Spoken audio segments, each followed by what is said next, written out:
Welcome, Alpha. May the Lord God open your eyes, ears, hearts, and minds of understanding,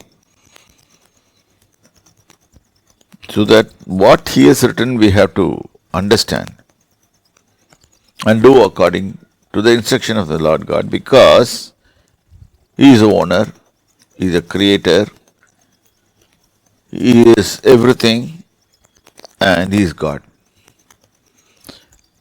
And He is our Father too.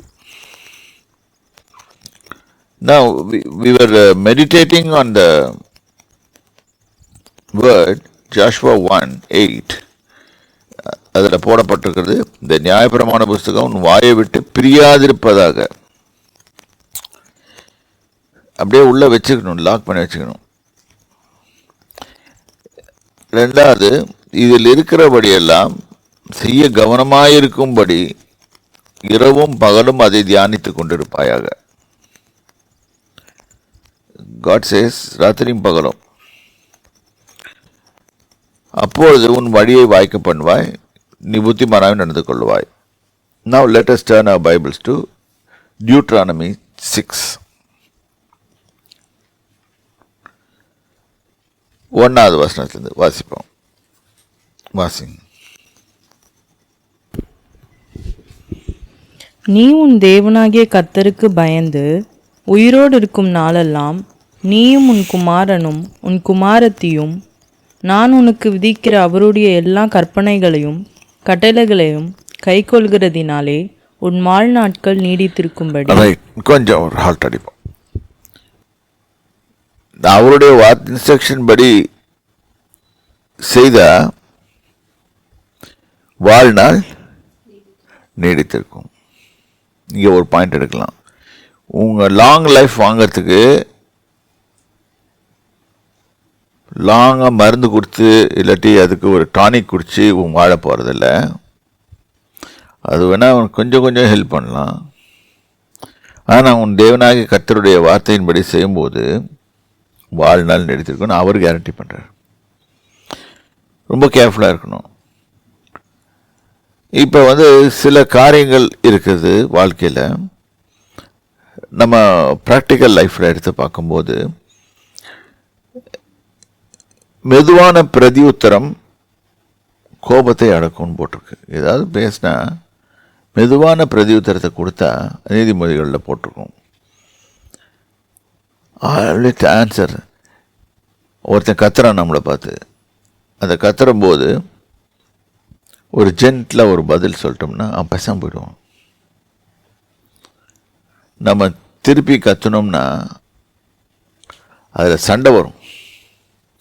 சண்டை வரும்போது என்ன ஆகும்னா, அது உச்சகட்டத்தை அடையும் போது அவன் கை நீட்டுவான், நீ கை நீட்டுவ. கடைசியில் எங்கே போய் நிற்போம்? போலீஸ் ஸ்டேஷனில் போய் நிற்போம். போலீஸ் ஸ்டேஷனில் நிற்போம். அந்த சமயத்தில் பிசாசு இமோஷனை தூண்டி விட்டுருவான். தூண்டி விட்டுட்டு நம்மளை போலீஸ் ஸ்டேஷனில் நிற்க வைக்கும்போது என்ன பண்ணுவான்? போலீஸ்காரட்டையும் அடி வாங்கணும், எல்லாட்டையும் அடி வாங்கணும். கடைசியில் கோர்ட்டு கேஸ் ஆகிடும். கேஸ் ஆகிடுனா கோர்ட்டுக்கு போவாங்க. ஒன்றில் ஒரு மெதுவாக பேசியிருக்கலாம், இது எல்லாம் வந்திருக்காது. ஆனால் இது கோர்ட்டுக்கு போய் அங்கே தீர்ப்பு வர்றதுக்கு எப்படியும் ஒரு வருஷம் ஆகும். You lost your time. Without wisdom you operated and you lost your time. நான் சொல்றது புரியுதான்னு இருக்கேன். I hope you understand. ஒரு சின்ன கமாண்ட் தான், மெதுவான பிரதி உத்தரம் இருக்கும். I think it's in Proverbs 15 chapter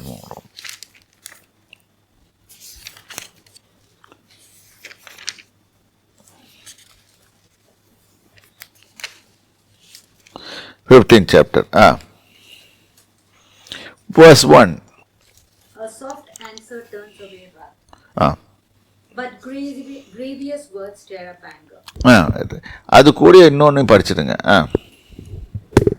2வது வசனம்.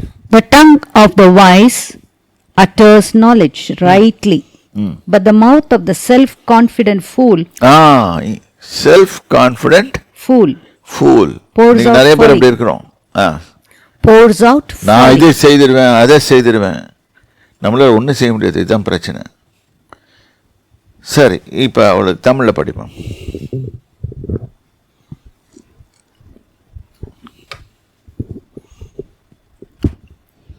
மெதுவான பிரதியுத்தரம் உக்கிரத்தை மாற்றும். இதை நான் ஒரு நடிச்சே காட்டலாம். நடிகன் எனக்கு நடிக்கலாம் தெரியாது. வாழ்க்கையே ஒரு நாடகம்தான். ஆனால் சொல்கிறேன், இது எப்படி பண்ணால் உங்களுக்கு புரியும்னு எனக்கு தெரியல. நான் இப்போ அது செய்து காமிச்சேன்னா 4 பேர் எழுதுவான், பாரு இந்த பாஸ்டர் நடிக்கிறாருன்னு. அதனால் நடிக்கிறேன். இப்போ வந்து ஒரு போகும்போது நம்ம ஒரு ஆர்கியூமெண்ட்டில் இறங்குறோம். இந்த ஆர்கியூமெண்ட் ஒரு ஜென்டிலாக, ஐயா கொஞ்சம் தயவுசெய்து இப்படி நடந்து போகிறீங்களா அப்படின்னு நகர்ந்து போகிறீங்களா அப்படின்னு சொல்கிறதுக்கும், டேய் நீ நகர்ந்து போடா அப்படின்னு சொல்கிறதுக்கும் நிறைய வித்தியாசம் இருக்குது. அறிவுள்ளவன், மூளை உள்ளவன், ஞானவான் ஐயா கொஞ்சம் நகர்ந்து போகிறீங்களா அப்படின்னு சொல்லுவான். முட்டாள் என்ன பண்ணுவான், டேய் நகர்ந்து போடா, தெரியல உங்கள் தாத்தா வீட்டு ரோடா அப்படின்னு பேசுவான். பேசின உடனே அவனுக்கு ஈகோ தட்டி விடுவான். பேய் இப்படி தான் ஆப்ரேட் ஆகுது. நிமானிக்குங்களா, அவன் தட்டி விடுவான். தட்டி விட்டுன்னு இறங்கி வருவான். இறங்கி வந்து என்னடா பேசுகிற அப்படின்வான். இந்த சண்டை முத்தி போய் என்ன ஆகும்னு கேட்டால் ஸ்டேஷனில் இறங்கும். 2 பேர் காரத்தையும் ஓரம் கட்டி போலீஸ்காரன் கொண்டு போயிடுவான். கொண்டு போய் ஓரம் கட்டி கொண்டு போய் ஸ்டேஷனில் உட்கார வச்சு அங்கேயும் நம்ம ஆர்கியூமெண்ட்டை விடுவோமா, கண்டினியூ பண்ணுவோம். பண்ணவொடனே லாடம் கட்டுவான். லாடம் கட்டுறதுன்னு உங்களுக்கு தெரியுமா தெரியாதா? நான் போலீஸ் ஃபேமிலிலேருந்து வரனால சொல்கிறேன். லாடம் கட்டுவான். கட்டிட்டு ஒரு கேஸ் எழுதுவான், ஒரு எஃப்ஐஆர் போடுவான். போட்டுட்டு கோர்ட்டுக்கு வாங்கடான்னு. கோர்ட்டில் வந்து அங்கேயே ஆர்கியூ பண்ணுவோம். அது கேஸ் ட்ராக் ஆன் பண்ணிக்கிட்டே போவோம். உங்கள் லைஃப் இஸ் ஷார்ட். அச்சீவ் பண்ண வேண்டிய காரியங்கள் நிறையா இருக்குது. இப்போ எங்கே ஸ்பெண்ட் பண்ணுறீங்க? அதுக்கு பணத்தை வேறு செலவு பண்ணிவிட்டு ஊன்னு பேசிக்கிட்டு நான் ரைட்டு, நீ try to prove your point, but you cannot prove your point. Don't never try to prove your point. You are right. Just ignore and go off. This is wisdom. Wisdom key. If you try to prove your point, you are a loser. This is wisdom key. அதான் மெதுவான பிரதியுத்தரம் உக்கரத்தை மாற்றும். டென்ஷனில் அவனால் போயிட்டு இருப்பான். அந்த சமயத்தில் போய் நம்ம இது பண்ண ரைட். கடுஞ்சொற்களோ கோபத்தை எழுப்பும். கொஞ்சம் வேகமாக பேசினோம்னா அடுத்தவனுக்கும் வரதான் செய்யும். அவன் ஒன்றும் நம்ம கூட பிறந்தவன் இல்லை, இல்லாட்டி நம்மளுக்கு ஸ்நேகிதன் இல்லை, இல்லாட்டி உன்னோட லவர் இல்லை. அதனால் அவன் ரியாக்ட் பண்ணுவான். ஞானிகளின் நாவு, ஞானவான் அந்த இடத்துல இருந்தா என்ன செய்வான்னா மெதுவாக பேசியிருப்பான். Sometimes we try to pose ஒன்றுமில்லாமல் இருப்போம். ஆனால் we try to pose as big shots. அப்போ நம்ம we try to react. அது பண்ணுவேன், நான் இது பண்ணுவேன். இது சொல்லும் போது என்ன ஆகும்னு கேட்டால் you are really getting into a problem. You are wasting your time further. Your years of your life is wasted. நீடித்த நாள் சொன்னால அதில் நிறைய பிடுங்கிடுவேன். இது மாதிரி நிறைய பண்ணுவேன்.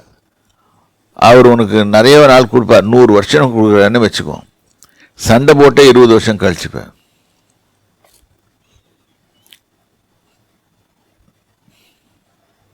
புரியுதா நான் சொல்றது உங்களுக்கு? Avoid arguments. இது பழைய ஏற்பாடுன்னு சொல்லாதீங்க, புதிய ஏற்பாட்டிலையும் போட்டிருக்கு. புதிய avoid arguments.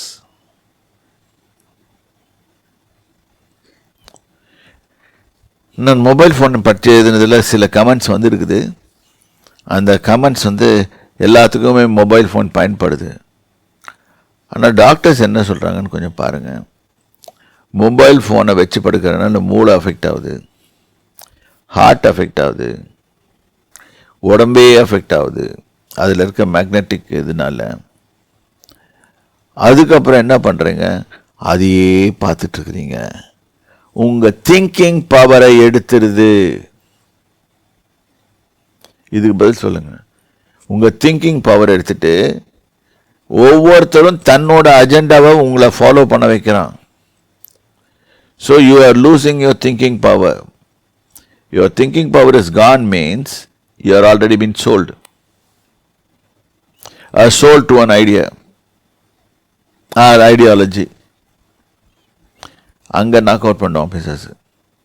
Again waste of time, waste of money, waste of energy. எனக்கெல்லாம் இதில் முன்னே சொல்லிக் கொடுக்குறது ஆள் எல்லாத்துக்கு மெடிடேட் பண்ணும்போது தான் தெரியும். ரெண்டாவது, எங்கள் பீரியடில் மொபைல் ஃபோனும் இல்லை. வந்துச்சு 98 இதுலேயோ எப்போ வந்துச்சா இல்லை, செங்கல் கட்டி மாதிரி ஒன்று வந்துச்சு. அது தூக்கிட்டு போகிறதுக்கே கஷ்டம். அதுக்கப்புறம் சின்ன சின்னதாக போய் இப்போ இது மாதிரி வந்துடுச்சு. இப்போ அவங்களுக்குள்ளே ஆர்கியூமெண்ட், ஆண்ட்ராய்டு ஃபோன் நல்லதா ஐஃபோன் நல்லதா? என்ன கேட்டால் ரெண்டுமே கெட்டது. ஃபோன் பேசணும்னு ஆசை இருந்துச்சா, ரைட், நோட் எல்லாமே நோட் பண்ணி வச்சுக்கிறீங்க. ஃபோன் பேசணும்னு ஆசை இருந்துச்சா, அவன் நல்லா தான் டிசைன் பண்ணியிருக்கான். எல்லா இன்ஃபர்மேஷனையும் அதிலே கொடுத்துட்றான், ப்ளஸ் யூடியூபையும் வச்சிடறான். நம்ம அதை தான் பார்த்துட்ருக்கோம். அதில் எவனாவது உண்மை சொல்கிறானா? சொல்ல மாட்டான். இது கேட்டு கேட்டு கேட்டு கேட்டு நம்ம மனசு ஒரு மாதிரி ஆகிடும். உண்மையில்லாதவைகளை கேட்டு கேட்டு அவன் என்ன திங்க் பண்ணுவான்னு இவன் திங்க் பண்ணிட்டு இருப்பான். இது வேணா ஜோக்கில் வேணா எழுதலாம். ஒருத்தன் என்ன திங்க் பண்ணுவான். இப்போ நிறைய நியூஸ் சேனலில் பார்த்தீங்கன்னா, what President Trump will be doing, what all his candidature are, யார் யாரை உள்ளே எடுப்பார், யார் யாரை வெளியே எடுப்பார் அப்படின்னு அவர் திங்க் பண்ணுறாரா இல்லையா? இவங்க திங்க் பண்ணுவாங்க அவருக்காக.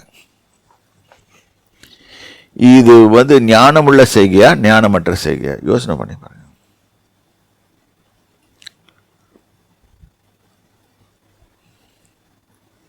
எடுக்க போகிறது தான். அதுக்கு பதிலா நீங்கள் உங்கள் ஐடியாவை அழுத்துறதுக்காக இப்படியெல்லாம் சொல்லி பார்த்துக்குவீங்க. இதை 4 பேரை பார்க்க வைப்பீங்க. இதுதான் நடக்குது ஆக்சுவலாக. இது எல்லா ஊர்லேயும் நடக்குது. நாங்கள் அமெரிக்காவில் ஒன்றும் இல்லை, எல்லா ஊர்லேயும் நடக்குது. இது அவங்க பாட்டுக்கும் ஏதாவது ஒரு அஜெண்டா செட் பண்ணி அதுலேருந்து பேசிக்கிட்டு இருப்பாங்க. நான் இதுதான் பார்க்குறேன். இதனால we lose our sight. ஒரு பாட்டு ரஸ்டஃப் பாடுவார், night falls I lose my sight. Night ஃபால்ஸ்னா நைட் டைம்னா நைட்டில் ஒண்டி வரதில்லை, மோசமான டைம் வரும்போது நம்மளுக்கு என் கண் பார்வை மங்கிடுது. நான் பாட்டுக்கு அப்படியே I am tracked into the world, dragged into the world and world system. இங்கே லோகம் வேண்டாம், ஒன்று வேண்டாம், போதும் இயேசு எனக்கு அப்படின்னு பாட்டு பாடுவோம். அங்கே லோகத்தோடு தான் போவோம். யோசனை பண்ணுங்க. சம்டைம்ஸ் கோபம் தான் வரும் நான் பேசுறது. அதை உட்காந்து திங்க் பண்ணுங்க, ஏன்டா இப்படி பேசுறான்னு சொல்லிட்டு. இல்லை, எல்லாம் ஞானம் அடைவதற்காக. உன் டைமை ஏன் நீ வேஸ்ட் பண்ற? உன் precious years, number of days is been reduced because of this.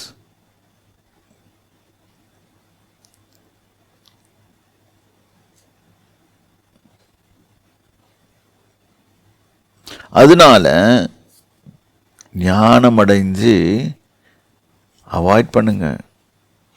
உலகத்தின் வழிக்கு போவாதீங்க.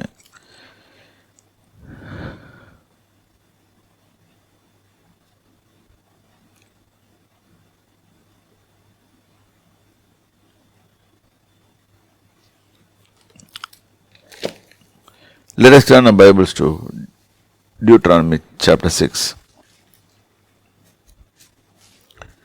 அங்கேயும் திருப்பியும் 2வது வசனம்.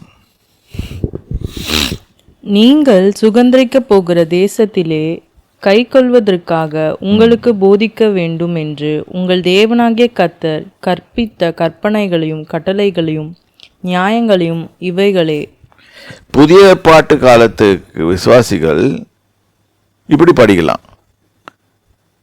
தேவனுடைய ராஜ்யத்தை நாம் சுதந்தரிக்க போகிறோம், அந்த தேசத்துல நீ இப்படிதான் வாழணும்னு போட்டிருக்காரு. அதை கத்துக்கோ. You are travelling to a country, another country, should know the rules of the country. நீ இந்தியாவிலேருந்து அங்கே போகிற மாதிரி அங்கே இந்தியாவில் நடக்கிற மாதிரி அங்கே நடக்க முடியாது. நடந்தா என்ன பண்ணணும்? ஜெயிலுக்கு போவோம், இல்லாட்டி ஃபைன் கட்டுவோம். இந்தியாவில் ரோட்டில் நடந்து போகிறோம், அப்படி சர் சர் ஆய் ஒயின்னு கார் வந்துச்சுன்னா அந்த காரை திட்டுவோம். அங்கே அப்படி இல்லை. நீ நடுரோட்டில் நடந்து போனால் பரலோகம் போயிடுவேன். பரலோகம் இல்லை, எங்கேயோ போயிடுவேன், மார்ச்சரில் இருப்பேன். இல்லாட்டி எவனாவது உன்னை புக் பண்ணி, போலீஸ்காரன் புக் பண்ணி உன்னை ஹெவி ஃபைனாக கொண்டு போய் இறக்கிடுவான். அதாவது பாத்வேல நடக்கணும். எங்கே ரோடு கிராஸ் பண்ணணும் அந்த இடத்துல தான் ரோடு கிராஸ். இல்லை நாங்கள் அப்படி இப்படி டடக்கு நம்ம ஓடுவோம் இந்தியாவில், அந்த மாதிரிலாம் பண்ண முடியாது. ஏன்னா அந்த நாட்டு கல்ச்சர் அப்படி. நம்ம நாட்டில் ஏதோ ஒன்று 140 கோடி இருக்குது, ஏதோ ஒன்று அப்படி போகுது.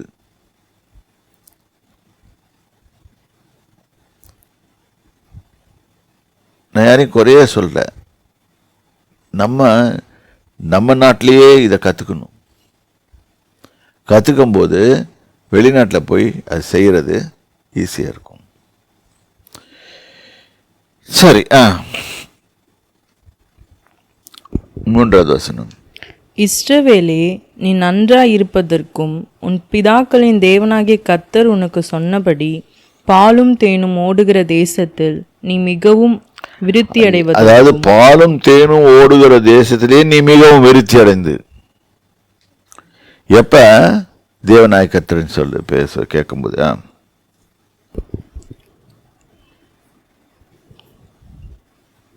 அவைகளுக்கு செவி கொடுத்து அவைகளின்படி செய்ய சாவாதன. செவி கொடுக்கறது மட்டும் இல்ல, அதன்படி செய்ய. இப்போ உலக பிரகாரமா நீ எஸ்எஸ்எல்சி படிக்கணும். இப்போ உங்கள் காலத்தில் +2, எங்கள் காலத்தில் ப்ரீ யூனிவர்சிட்டின்னு வச்சு.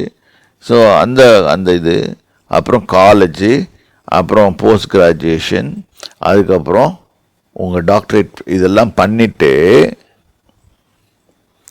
அதுக்கப்புறம்தான் ஒரு இது பண்ணணும்னு உலகத்தின் காரியத்திலே பண்ணுறதுக்கு இது வச்சுருக்கான்.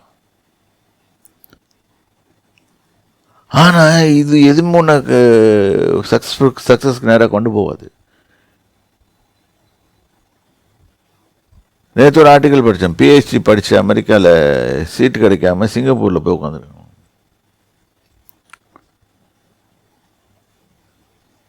ரொம்ப பரிதாபமாக இருக்குது.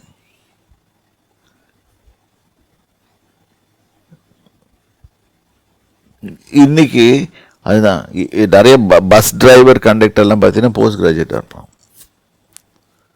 ஏன் இந்த நிலைமைக்கு தள்ளப்படுறோம்? ஏன்னா அந்த தொழிலில் நான் குறை சொல்லலை, அதுவும் நல்ல தொழில் தான். நம்ம மைண்டை பொறுத்து இருக்குது. எந்த தொழிலும் நல்ல தொழில் தான். பெட்ரோல் பங்கில் போய் பெட்ரோல் அடிக்கிறியா, அது நல்ல தொழில் தான். காருக்கு பெட்ரோல் அடிக்கிறியா, பஸ்ஸுக்கு பெட்ரோல் அடிக்கிறியா, ஏதாவது அடிக்கிறியா, அதுவும் நல்ல தொழில் தான். உன் மனசு எப்படி எடுத்துக்குது அதை பொறுத்து தான். நமக்கு அப்படி சொல்லி கொடுத்துட்டாங்க. இது ஒரு சீப்பான தொழில் தான், எல்லாருமே கம்ப்யூட்டர் இன்ஜினியர் ஆகணும் அப்படின்ற மாதிரி. எல்லாருமே கம்ப்யூட்டர் இன்ஜினியர் ஆனால் மற்றவன்லாம் என்ன பண்ணுவான்? வாத்தியார் எங்கே, இவன் எங்கே, கலெக்டர் யார், போலீஸ் ஆஃபீஸர் யார், எல்லாமே கம்ப்யூட்டர் இன்ஜினியர். எல்லாருமே 40,000 ரூபாய் சம்பளம் கேட்டால் இந்த ஆர்கனைசேஷன் என்ன ஆகும்? ஓட்டாண்டியாக போகும். நேற்று ஒரு ஆள் பண்ணிருந்தார், ஒரு சின்ன இதாக இருந்தால் கூட அதில் வாழ கற்றுக்கோ, கடன் வாங்காது அப்படின்னு சொல்லி நிறைய இடத்துல போட்டுட்ருக்காங்க. இப்போ அவங்களே மக்களே நிறைய கண்டுபிடிக்கிறாங்க. இன்னைக்கு நம்ம மற்றவங்களுக்காக வாழ்கிறோமா, நமக்காக வாழ்கிறோமா? மற்றவங்களுக்காக வாழும்போது நிறைய கடன் வாங்குவோம். அந்த கடன் அடைக்கிறதுக்கு இஎம்ஐ பே பண்ணுவோம். இஎம்ஐ பே பண்ணி அதை பெருசாக்குவோம். கடனை 10,000 ரூபாய் சாமான 50,000 ரூபாய் கொடுத்து வாங்குவோம். இது நாணமற்ற செயல். அந்த இஎம்ஐ இன்ட்ரெஸ்ட் இதெல்லாம் போட்டால் இப்படி தான் வரும். அது 3 வருஷம் நடுப்போம், 4 வருஷம். எதை எப்படி வைக்கணும் அது ஒரு நாலேஜ் வேணும். அவன் உங்களை எப்படி லாக் பண்ணுறான்னு சொல்லி உங்களுக்கு தெரியாது.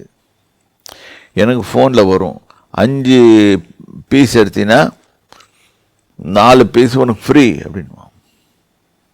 இதை கேட்டுட்டு நான் ஓடினேன்னா என் டப்பா ஃப்ரீ, என்னுடைய பர்ஸ் காலி. இது மார்க்கெட்டிங் ஸ்ட்ராட்டஜி. அவன் 100 பேரில் எப்படியும் ஒரு 10 முட்டாள் இருப்பான்னு தெரியும் அவனுக்கு. அந்த 10 முட்டாளுக்காக அனுப்பப்படுகிற செய்தி 100 பேருக்கு அனுப்புவாங்க, அதில் 10 பேர் முட்டாள் இருப்பான், அவன் ஓடி போவான். எனக்கு எந்தோ ஒரு ஊர்லேருந்து அனுப்புகிறான். இப்போ எப்படி இருக்கு லிங்க்டுன்னா, நான் வேன் ஹுசேனில் வாங்குகிறேன் அப்படின்னா வேன் ஹுசேன் ஹைதராபாத்லேருந்து அனுப்புகிறான் எனக்கு. இந்த டேட்டாவை எடுத்துகிட்டு ட்ரான்ஸ்ஃபர் பண்ணிக்கிட்டு, எப்படி பாருங்கள் நம்ம டேட்டாஸ் எங்கெங்கெல்லாம் போகுதுன்னு. இன்றைக்கி இந்த கடத்தில் உங்கள் கடையில் வாங்கினா அதனால் இது நீ அங்கேருந்து இது பண்ணு, அங்கேருந்து அனுப்புவான். நீ என்ன நினைப்ப, ஹைதராபாத்லேருந்து எனக்கு நியூஸ் வந்துச்சுடா வாங்க சொல்லி, ஹைதராபாத்தில் என் மேலே ரொம்ப பிரியப்பட்டு கொடுக்குறான்டா, கால் அடிக்கிறான்னு நினச்சிட்டு நீ ஹைதராபாடுக்கே போவ, அதுக்கு செலவை பண்ணுவ. ஹைதராபாத் 790 கிலோமீட்டர் தள்ளி இருக்குது. இதில் பிளேனில் போவியா, வந்தே பாரத்தில் போவியா, வராதே போகிற பாரத்தில் போவியா, இல்லாட்டி ஆர்டினரி ட்ரெயினில் போவியா, எந்த ட்ரெயினில் போய் ஏறி போய் அந்த கடையை தேடி தைச்சி வாங்குறது 50,000 ரூபாய் சாமான 1 லட்சமாக மாற்றிடுவேன். அவன் விற்றதை திரும்பி வாங்குவானா? வாங்க மாட்டான். ஐயா எனக்கு தெரியாமல் வாங்கிட்டேன் அப்படின்னு சொல்லுங்கள், வாங்குவானா திருப்பி? goods once sold will not be taken back. ஞானம், wisdom. ஒரு உதாரணத்துக்கு கொடுத்தேன், யாரும் செய்யலை, இப்படியெல்லாம் செய்துடுவாங்க, ஏன்னா வர்றதால சொல்கிறேன்.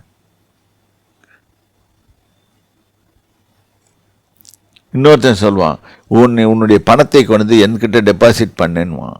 யோசனை பண்ணி தான் டெபாசிட் பண்ணும். சீட்டு கட்டுன்னுவான்.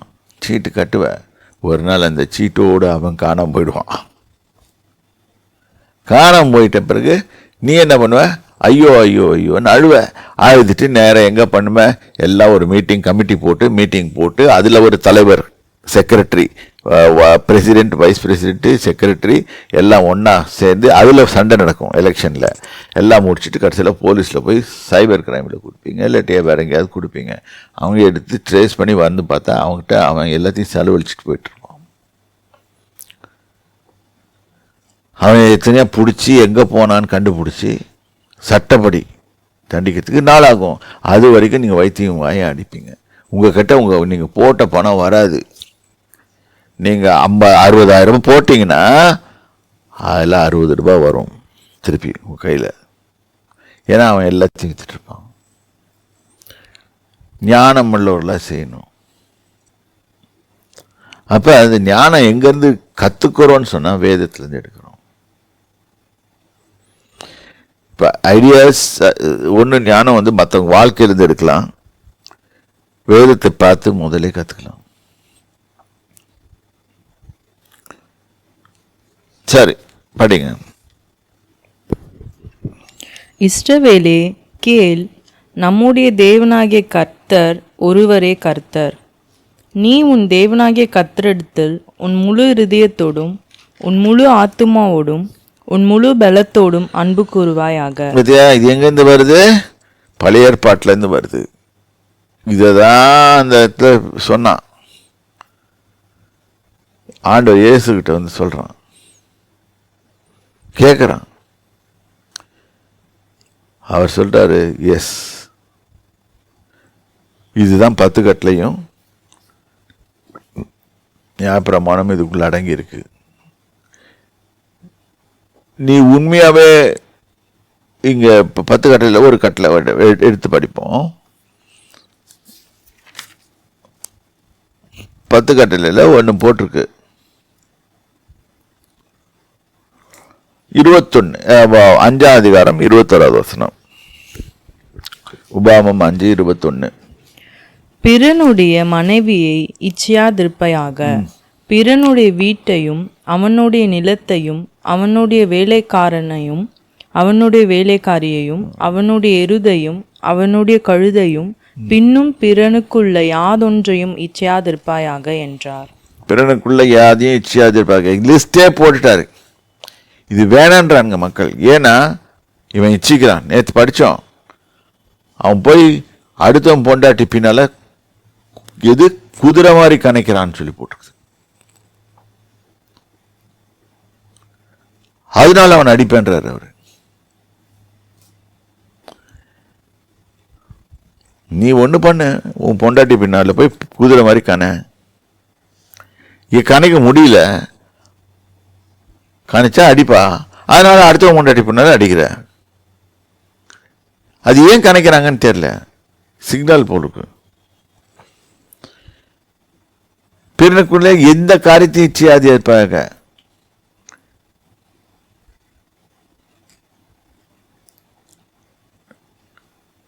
மனைவியை இச்சையாது, வீட்டை இச்சிக்கிறது. ஒருத்தன் வீடு கட்டிட்டா அதையே பார்த்துட்டு இருக்குது. ஐயோ ஐயோ வீடு கட்டிட்டானே, எவ்வளோ பெரிய வீடு கட்டிட்டானே, இப்படியோ கட்டிட்டானே, இத்தனை கோடி செலவு பண்ணி கட்டிட்டானே, கட்டுட்டும் வாழ்கன்னு சொல்லு. அதை விட்டுட்டு உனக்கு ஏன் பொறாமையா? அதை நீ பார்த்து என்ன பண்ற? உன் வயிற்றுல எரிஞ்சுக்கிற. அது கேன்சர் தான் வரும் கடைசியில். அவனுடைய நிலத்தை அந்த நிலத்தில் போய் சூனியம் பண்ணி வச்சிடுறது. ஊடு, பிளாக் மேஜிக். ஏதாவது சங்கமாவை பிடிச்சி, சங்கமானா வச்சுக்கிற விழிச்சு டாக்டர், அவனை பிடிச்சி அவனை வச்சிடுறது. வச்சுட்டா அந்த லேண்டு தனக்கு சொந்தமாயிடும். எப்படி? எவனோ ஒருத்தனோட லேண்ட் எடுத்து நம்ம பண்ணி இது பண்ணுறானுங்க. ஏன் அடுத்தவன் பொருளை வச்சுக்கிறேன்? இது கெட்ட வழக்கம்னு சொல்கிறாரு ஆண்டவர். ஓகே, எனக்கு பிடிக்கல அப்படின்றாரு. அடுத்தது அவனுடைய நிலத்தையும் அவனுடைய வேலைக்காரனையும், ஹெட் ஹண்டர்ஸ், அதாவது இங்கே ஒரு கம்பெனிலேருந்து இன்னொரு கம்பெனியை லவுட்டிட்டு கொண்டுட்டு போய் அங்கே போடுறது.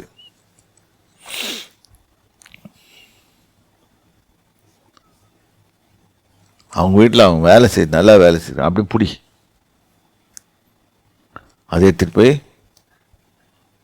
நம்ம வச்சுக்கலான்னு. அவனுக்கு அவன் ஒத்து போகும், உனக்கு ஒத்து போகுமான்னு தெரியுமா? தெரியாது. வந்தவொடனே ஐயோ வந்துட்டான், இது மாதிரிலாம் பண்ணிட்டான், இது மாதிரிலாம் பண்ணிட்டான். ப்ராப்ளம்ஸ்.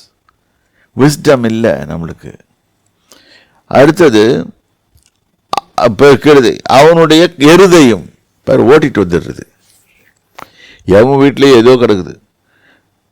முந்தியெல்லாம் ரோட்டில் போகிறத அப்படியே தள்ளிட்டு போயிடுவாங்க. ரோட்டில் மாடை மேய விட்டுட்டு அப்படியே தள்ளிட்டு போயிடுவானுங்க. அப்புறம் நேராக போய் ஸ்லாட்டர் ஹவுஸில் விட்டு இல்லாட்டி அதை வியாபாரம் பண்ணிடுவானுங்க.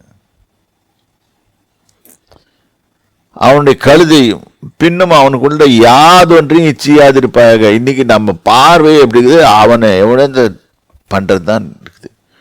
அவன் BMW வாங்கினா, அவன் ஜாகுவார் வாங்கினா, அவன் லம்பாகினி வாங்கினா, இவன் இதை பார்க்குறான். அதை அவன் வாங்கி நீ படித்து பார்த்து உனக்கு என்னையா வந்துச்சு?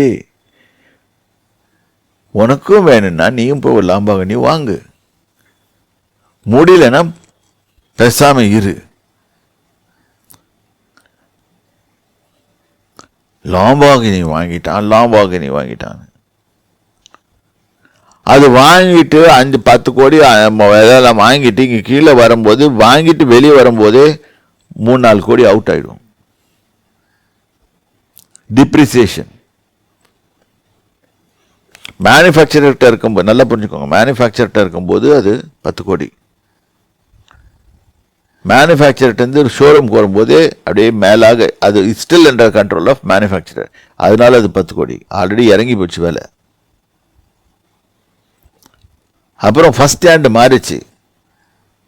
அப்போ அது ஷோரூம்க்கு வரும்போது அவன் ஷோரூம் அப்படியே பற்றிக்கிட்டே இருப்பான். உங்களை மாதிரி ஆளுங்களை அட்வர்டைஸ்மெண்ட் கொடுத்துக்கிட்டே இருப்பான். அவன் என்ன கணக்கு போடுவான், எவன் இழிச்சவன் வந்து மாட்டுவான்னு சொல்லிட்டு அவங்ககிட்ட தள்ளிடலான்னு சொல்லுவான். இதில் புது ட்ரெண்ட் என்ன வந்துருக்குதுன்னா,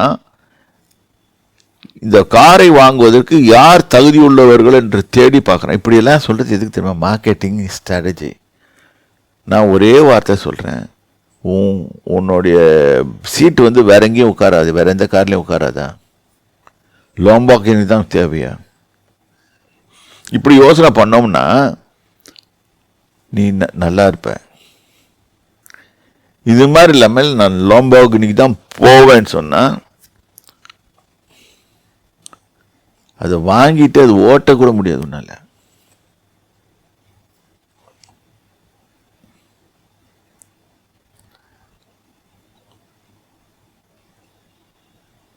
இப்படியெல்லாம் வச்சுட்டு நீ பெரிய செல்வந்தன் ஆகணும் இல்லாட்டி இது ஆகணும்னு நினச்சி போவாத. உன்னால முடியாது, தோற்று போயிடுவேன். மற்றவங்கள பார்த்து வாழாத, மற்றவங்களுக்காக வாழாத. ஒருத்தனுக்காக மற்றவங்களுக்காக வாழுன்னா எப்படி வாழணும்னா, அவன் கஷ்டப்படும் போது அவனுக்கு உதவி செய்யணும்.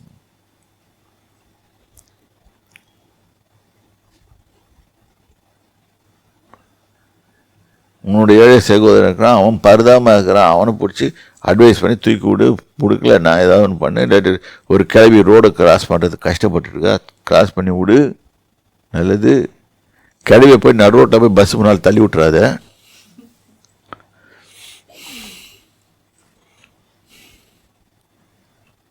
யோசனை பண்ணி பாருங்க. ஏன்னா இதெல்லாம் பண்றதுட்ட மற்றவங்களுக்காக வாழ்வதற்காக ட்ரெயின் முன்னால போய் போட்டோ எடுக்காத. ட்ரெயின் தூக்கிட்டு போயிடும், அப்புறம் நீயே இருக்க மாட்டேன். நிச்சயமா உன் பேப்பர் போட்டோல வரும், உன் போட்டோ பேப்பர்ல வரும். அதை எல்லாரும் பார்ப்பாங்க. நீ மற்றவங்களுக்கு ஒரு பாடமா போவாய், ஆனா நீ இருக்க மாட்ட அதை பார்க்கறதுக்கு. இதில் நம்ம யோசனை பண்ணணும், ஏன் அதை எழுதி வச்சிருக்காரு. இது எப்படி அறிந்திருக்குன்னா, 5வது வசனத்தில் உன் தேவனாகிய கர்த்தரிடத்தில் உன் முழு இதயத்தோடு முழு ஆத்மாவோடு முழு மனதோடு அன்பு கூறுவாயாக அப்படின்னு போட்டிருக்கோம்.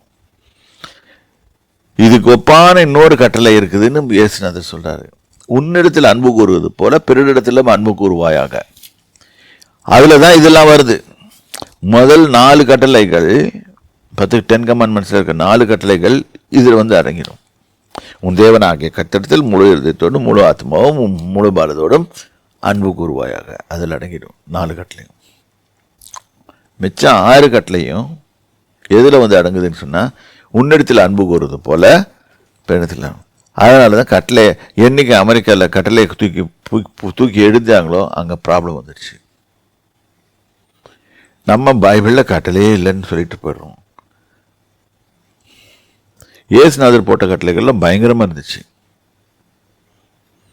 உன்னோட ஃபாஸ்டிங்கை கிண்டல் பண்ணார் அவர். உன் எல்லாத்தையும் கழிஞ்சு கொண்டார். உன் இருதயத்தை ஃபுல்லாக 100% எனக்கு கொடுன்னு கேட்குறாரு.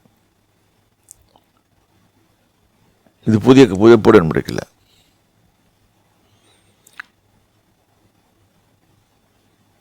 பழைய உடன்படிக்கையில் விபச்சாரம் பண்ணா பாவம், புதிய உடன்படிக்கையில் சைட் அடிச்சா பாவம். அப்படி பார்த்தா இன்னைக்கு அத்தனை பாஸ்டரும் கண்ணு பிடிங்கிருப்பாங்க. கண்ணு இருக்கக்கூடாது. ஏன்னா கண்ணடிச்சு சைட் அடிச்சு தான் வந்திருப்பான் கண்டிப்பா. யோசனை பண்ணுங்க. ஏன் கர்த்தர், ஏன் அந்த கேள்வி உங்களுக்குள்ளே நீங்கள் கேட்டுக்கோங்க. ஏன் கர்த்தர் இதெல்லாம் எழுதி வைக்கிறாரு? நம்ம நல்லா இருக்கணும்னு சொல்லி எழுதி வைக்கிறேன்னு சொல்றாரு. ஏன்? நம்மளை நேசிக்கிறதுனால அவர் அதை எழுதி வைக்கிறார். சரி,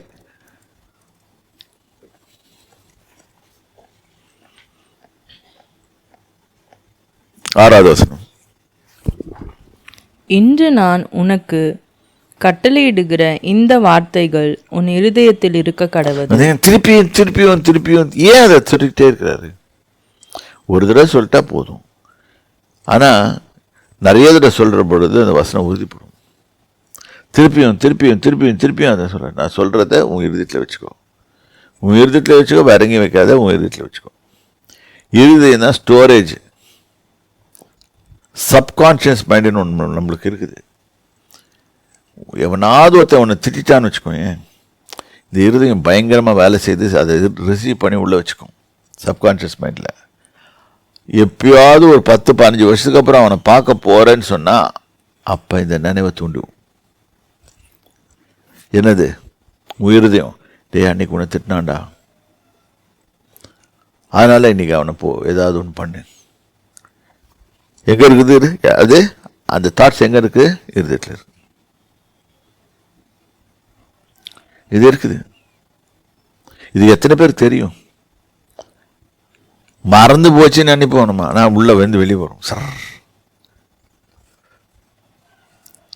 அதனால தான் கர்த்தர் சொல்லிட்டாரு, அந்த இடத்துல கண்டதையும் ஸ்டோர் பண்ணாத, என்னுடைய வசனத்தை ஸ்டோர் பண்ணிக்கோ. நீ அவைகளை உன் பிள்ளைகளுக்கு கருத்தாய் போதித்து, நீ உன் வீட்டில் உட்கார்ந்திருக்க போதும், வழியில் நடக்கிற போதும், படுத்து கொள்ளுகிற போதும், எழுந்திருக்கிற போதும் அவைகளை குறித்து பேசி. அதை தான் இப்போ பண்ணிட்டு இருக்கிறோம். இப்போ படுத்துட்டு இருக்கோம் இல்லை, எந்த டைம்லையும் இதுக்குன்னு ஒரு டைம் ஒதுக்கி இதை ரெக்கார்ட் பண்ணுறோம். இங்கேயும் நம்மளையும் கேட்குறோம். அப்போ யோசனை பண்ணும்போது ஞானமாக சிந்திப்போம். ஒன்றே ஒன்று நினச்சிக்கோங்க, வெறும் அல்லேலூயான்னு கைத்தட்டி பாடுறதுனால ஒன்றும் பண்ண போகிறதில்ல. உன் இருதயம் என்றைக்கு டிரான்ஸ்ஃபார்ம் ஆகுதோ அன்றைக்கி தான் நீ மாற போகிற. அல்லேலூயான்னு கைத்தட்டினா ஒரு என்டர்டெயின்மெண்ட்டு. அது நிறைய செய்கிறதுக்கு நிறைய பேர் இருக்கிறாங்க கிறிஸ்தவ உலகத்தில். சண்டே காலையிலையும் பண்ணிடுறாங்க. சண்டே காலில் போய் தேவன் என்ன பேசுவார்னு கேட்கறதுக்கு பதிலாக கை தட்டிட்டு வருவாங்க. கை தட்டுங்க, வேணான்னு சொல்ல, கையை உயர்த்து பாடுங்க. நம்ம சபையில் மைக்கை பிடிங்கிட்டேன். காரணம் இதுதான், எல்லாம் மைக் மோகனாக மாறிட்டாங்க. அதனால மைக்கை பிடிங்கிட்டேன். மைக் இல்லைன்னா அவங்களால இருக்கவே முடியாது, ஜீவனே பண்ண முடியாது. அதனால மைக்கை பிடிங்கிட்டேன் சொல்லியிருக்கேன். ஒழுங்கா இல்லைன்னா நெக்ஸ்ட்டு சேரை பிடிங்கி தரையில் உட்கார வைப்பேன். இப்போ அவன் பயந்து போயிருக்கான். ஏன்னா புத்தி அப்பதான் வரும். கீழே உட்காந்ததான் நல்ல ஞானமாக கேட்பீங்க. மேலே உட்காந்தா நல்லா ஜபத்தில் தூங்குறீங்க, ஃபோன் விழுகிறது சரியாம.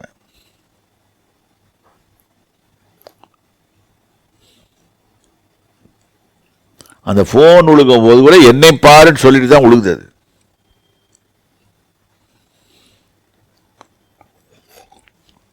அந்த சத்தத்தை கேட்டு அத்தனை பேரும் திரும்பி பார்ப்பீங்க, யாரா ஃபோனை போட்டது. உங்களுக்கெல்லாம் வயிறு எரியும். ஐஃபோன் விழுந்து போச்சேடா, 1.5 லட்சம் ரூபாய் சரக்கு விழுந்து போச்சு, அது கூட தெரியாம தூங்குறானே.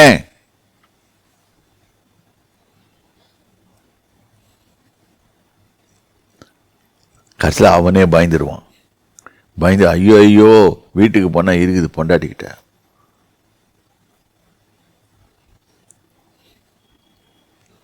பயந்து எடுத்துன்னு. அதுக்கு தான் சொல்றது, இதெல்லாம் உனக்கு எதுக்கு? பேசாம ஐஃபோனோ எந்த ஃபோனும் தூக்கி பாக்கெட்டில் சுவிட்ச் ஆஃப் பண்ணி உள்ள வச்சிரு.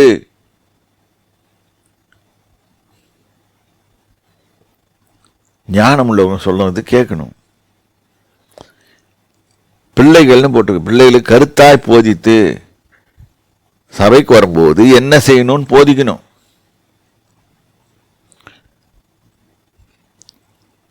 வெளியே நடக்கும்போது ரோட்ல நடக்காத, நடு ரோட்ல நடக்காத, டிராபிக்கை பிளாக் பண்ணாத. நடக்கிற போது அதே மாதிரி நடக்கிற போது யோசனை பண்ணிட்டு நட. போவேன் மனசு இந்த இதுக்கு நிறைய சிந்திக்கும். சின்னதாக வயசில் இருக்கும்போது 10,000 காரியம் யோசனை பண்ணும். ஏன் வழியில் நடக்கும் போதும் படுத்து கொள்கிற போது படுத்தா வேற மாதிரி எண்ணங்கள்லாம் வரும்.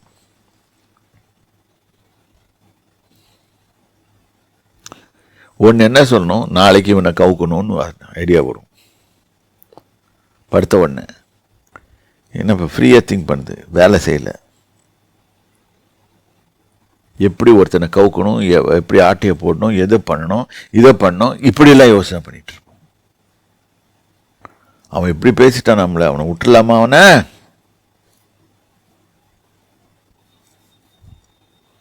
தீமை செய்யாதே, தீமை விரும்பாதே. அவைகளுக்கு நீ எதை பேசணும்? தேவனுடைய வசனத்தை குறித்து பேசி அவைகளை உன் கையிலே அடையாளமாக கட்டிக்கொள்வாயாக. அப்ப கையில கட்டதுக்கு பண்ணா நம்மெல்லாம் வளையல் போட்டுக்கிறோம். போடுங்க, வேணான்னு சொல்ல. ஆனா கையிலையும் இது வச்சுக்கோ, ஏன்னா மறக்கக்கூடாது. அதுக்கோசம் அவைகள் உன் கண்களுக்கு நடுவே ஞாபக குறி. அதுக்கு தான் வேற மாதிரி வச்சு விட்டான் பிசாசு. கண்களுக்கு நடுவே ஞாபகம் குறி. இங்கதான் மெமரி பாயிண்ட் இருக்கு. This is also a position point in demonology. ஒரு பேய் அட்டாக் பண்ணும்போது இங்க இறங்கும், இங்க இறங்கும். இது மாதிரி சில பாயிண்ட்ஸ் இருக்குது, அந்த பாயிண்ட்ஸ்ல தான் இறங்கும். இது தெரியாது நிறைய பேருக்கு. evil spirits will do that. Okay. அவைகளை உன் வீட்டில் நிலைக்காலிலும் உன் வாசல்களிலும் எழுதுவாயாக. அவைகளை உன் வீட்டு வாசல் எல்லாத்தையும் ஏன் இதெல்லாம் சொல்றாருன்னா, இது மாதிரி பண்ணும்போது நீ அதுகளையே என்னட்டதா எழுதி போட்டிருக்கோம், நம்ம அது மாதிரியே நடப்போம் அப்படின்னு உனக்கு ஞாபகப்படுத்திக்கிட்டே இருக்கும். நம்ம மறந்து போய்டுறோம். நம்மளுக்கு ஒரு மனுஷங்களுக்கு ஒரு கெட்ட புத்தி இருக்குது. எந்த நல்ல காரியத்தையும் எடுக்க மாட்டோம், எல்லா கெட்ட காரியத்தையும் எடுப்போம். ஆனால் நல்ல காரியத்தை பாரு அப்படின்னு எழுதுறாரு. உன் தேவனாகிய கர்த்தர் உனக்கு கொடுப்பேன் என்று ஆபிரகாம், ஈசாக்கு, யாக்கோபு என்பவர்களாகிய உன் பிதாக்களுக்கு ஆணையிட்டு கொடுத்த தேசத்தில் உன்னை பிரவேசிக்க பண்ணும் போது நீ கட்டாத வசதியான பெரிய பட்டணங்களையும் வாங்கி கொடுப்பாரு. இதெல்லாம் வேணும்னு சொன்னா அவர் சொல்றபடி கேள்.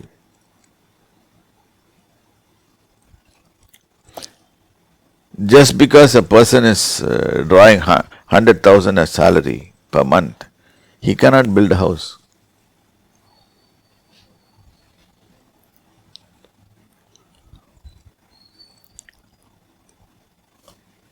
அவன் 100,000 அவன் சேலரி ட்ராப் பண்ணால் கூட செலவெல்லாம் போக 50,000 இருக்கும், 50,000 40,000 இருக்கும்னு நினச்சிக்கோங்க. 40,000 ஒரு மாதத்துக்கு, 12 மாதத்துக்கு 4,80,000 ரூபாய். எங்கள் வீடு இருக்குது, கடன் வாங்குவேன். 4,80,000 இன்ட்டு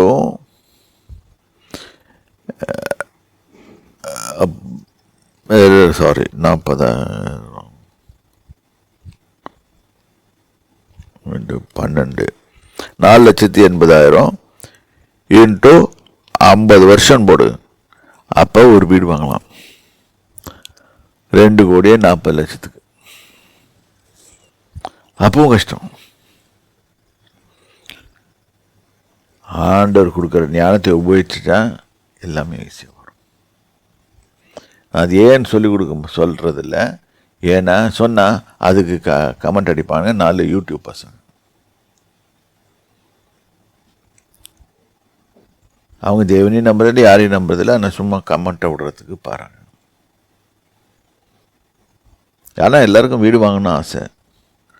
கர்த்தர் சொல்லிட்டாரு, அவர் தான் ஓனரு. ஏதோ ஒரு இதில் குடியிருக்கிறது கொடுக்குறாரு. இன்றைக்கி பார்த்தீங்க ஒரு பெரிய கட்டடம் சரிஞ்சு விழுந்துருச்சுன்னு சொல்லிட்டு அப்பார்ட்மெண்ட் வாங்கினீங்கன்னா இதுதான் நடக்கும்.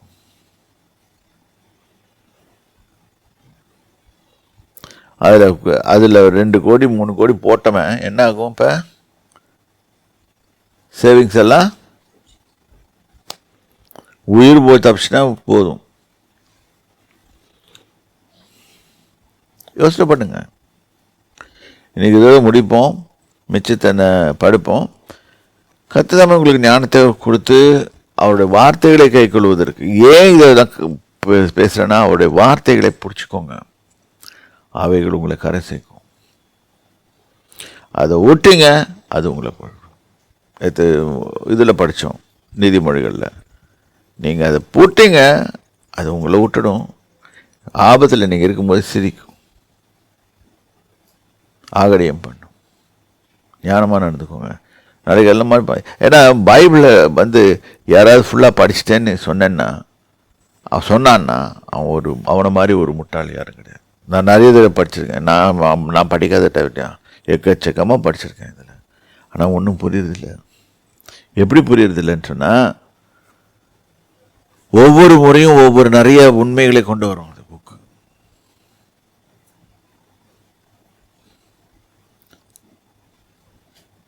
இதை புரிஞ்சுக்கிறதுக்கு சக்தி வேணும் நம்மளுக்கு. ஏன் கர்த்தர் அதை எழுதி வச்சிருக்காரு? மனுஷனுக்கு கொண்டு இவ்வளோ பெரிய புக்கை எழுதி கொடுத்துருக்காரு, வச்சுக்கோ, படி. கர்த்தர் தாமே உங்களை ஆசீர்வதிக்கும். உங்கள் கண்களை திறந்து ரொம்ப ஓவர்லோட் பண்ணுறதுக்கும் பயமாக இருக்குது. கடைசியில் கேட்பீங்க, எல்லா இதையும் செய்ய மாட்டீங்க. மனுஷனு கேட்டால் மனுஷனுடைய மூளை 40 நிமிஷம் தான் வாங்கிறதுக்கு தயார் பண்ணப்பட்டிருக்குன்னு. ஆனால் மற்ற இடத்துலலாம் போய் எல்லா கதையும் கேட்கறதுக்கு நிறைய நேரம் செலவு பண்ணுவோம். நிறைய விஷயத்தை ஸ்பெண்ட் பண்ணுவோம். அப்படி போவோம், இப்படி விடுவோம், இங்கே விடுவோம், அதை விடுவோம்.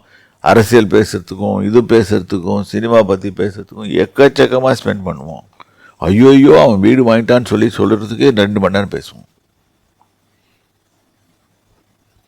ஆகவே ஞானமாக நடந்துக்கோங்க. கர்த்தருடைய வார்த்தையில் நிறைய படுங்க. அவரை பிடிச்சிக்கிட்டு வாழ கற்றுக்கோங்க. கர்த்தாவே உங்களை ஆசீர்வதிப்பார். சர்வ வல்லவரே உங்கள் வாசனத்தை சொல்லி கொடுத்துருக்கேன். Practical as on date. Let them fix the mind on it and use it to their welfare and the goodness for them, and live a successful and prosperous life. Your blessing, Jesus is the prosperity for everybody. Let them have Jesus. Thank you, Lord. In Jesus' name I pray.